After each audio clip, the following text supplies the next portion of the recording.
আমি নিজের চোখে তোমাকে অন্যের হতে দেখব। আমার এই অহংকার চূর্ণ বিচূর্ণ হতে দেখব আমি নিজে।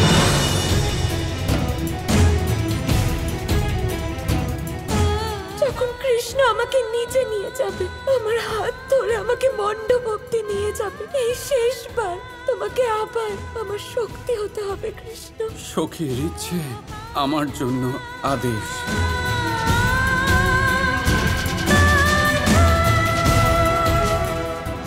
ঠিক আছে, তাহলে তুমি এবার নিজের চোখে দেখবে বর্ষণা তার মেয়ের মাথা নত হতে দেবে না।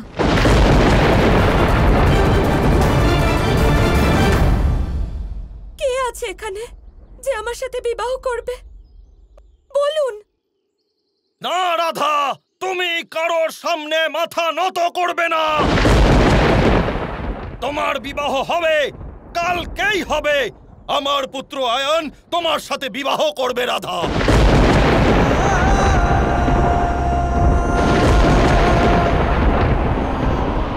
হ্যাঁ, আমি করব রাধার সাথে বিবাহ।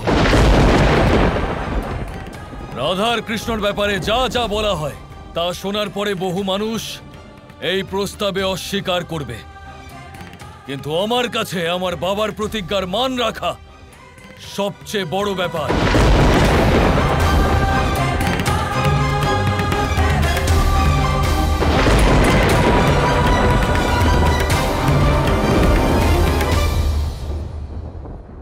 আর এই সমস্ত কথা মাথায় রেখে আজ আমি এটা ঘোষণা করছি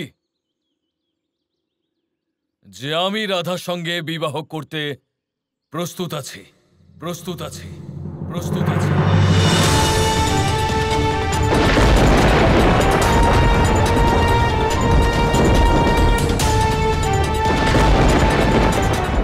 বলো রাধা, তুমি কি এই সম্বন্ধ স্বীকার করছো?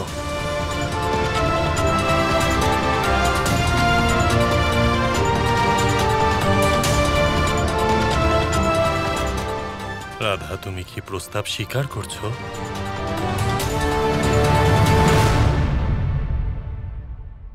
আমি এই বিবাহ প্রস্তাব স্বীকার করছি, স্বীকার করছি।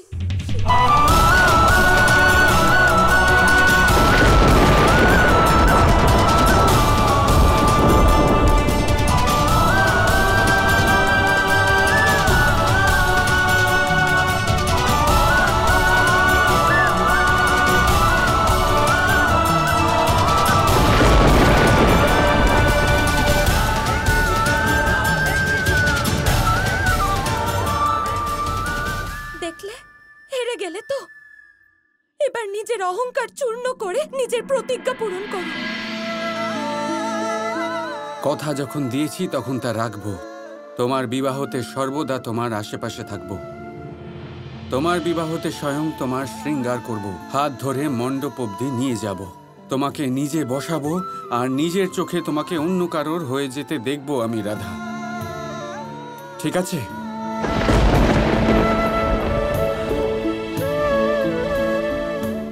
এইসব করার কোনো প্রয়োজন নেই রাধা, ওকে যেতে দাও। ওকে তো বিবাহের শুভক্ষণে নিমন্ত্রণ করাও উচিত নয়। না বাবা, আমি চাই যে ও নিজের চোখে আমাকে অন্য কারোর হয়ে যেতে দেখুক। আমার সুখী জীবনযাত্রার প্রতি মুহূর্তর সাক্ষী হোক।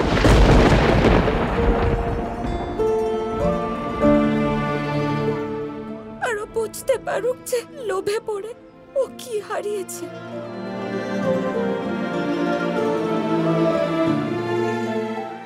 যেমন তোমার ইচ্ছা। আমি তা মেনে নিলাম, আমি তা মেনে নিলাম, আমি তা মেনে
শেষ পর্যন্ত জিতেই গেলাম।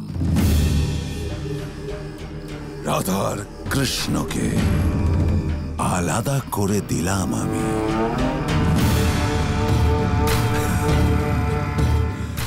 অদ্ভুত অদ্ভুত কাজ করেছো তোমরা মা পুত্র মিলে। তোমরা কংসের স্বপ্নকে সাকার করে দিয়েছ, ভেঙে দিয়েছ রাধা কৃষ্ণের বিবাহ।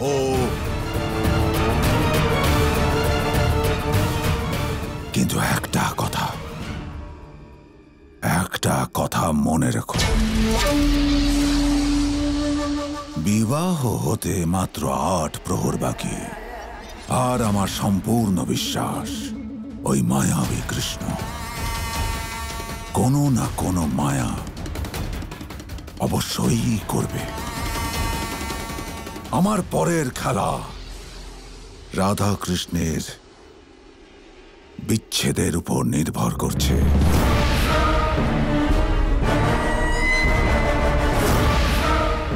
তোমাদের দুজনকে এটা নিশ্চিত করতে হবে যে ওই কৃষ্ণ আমার এই জিতকে পরাজয় না বদলে দেয় আর রাধার সাথে বিবাহ করে ফেলে। আপনি নিশ্চিন্ত থাকুন মহারাজ, আমি থাকতে এরকম কখনোই হবে না। আমার নজর সর্বদা রাধার উপর থাকবে।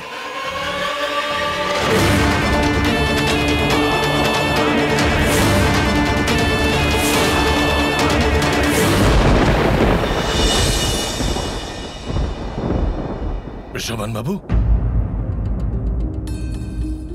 এখানে আপনি কি করছেন? ওই রাধা আমাকে এখানে ডেকেছে, ও তো আমাকেও ডাকলো। আচ্ছা, কিন্তু কেন? কারণ আপনারা শীঘ্রই একটা নতুন সম্বন্ধে জড়াতে চলেছেন।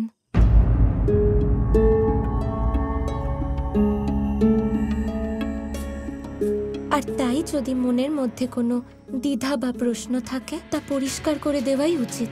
তাই আমি আপনাদের এখানে ডেকেছি। কিন্তু রাধা, আমার আর উগ্রপতি বাবুর মধ্যে পরিষ্কার করে বোঝার মতো তো সেরকম কিছু নেই। বাবা, গোবর্ধনের ঘটনা থেকে শুরু করে আজ পর্যন্ত আপনাদের মধ্যে অনেক ভুল বোঝাবুঝি হয়েছে। আর আমি চাই যে আপনি এই মুহূর্তে এই গ্লানি বোধ দূর করুন। রাধা ঠিকই বলেছে বৃষমান বাবু, বিগত কিছু সময় ধরে আমি আপনার সাথে অনেক দুর্ব্যবহার করেছি। আমার এরকমটা করা উচিত হয়নি। না না উগ্রপতি বাবু, আমার তো ক্ষমা চাওয়া উচিত আপনার কাছে। আমি আপনার বিচারের অবহেলা যে করেছি। না না বৃষভান মশাই, এই আপনি কি করছেন? ক্ষমা চাইবেন কেন?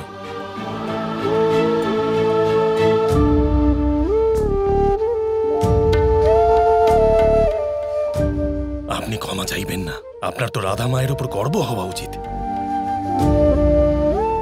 দেখুন, আমাদের দুজনকে এক করে ও কত বুদ্ধিমত্তার পরিচয় দিয়েছে। না কাকা, এইসব আমি করিনি। যা করেছেন নারায়ণ করেছেন। আর এমনিতেও ধন্যবাদের পাত্র আমি নই, সেই যে এত কঠিন কাজ করতে আমাকে সাহায্য করেছে।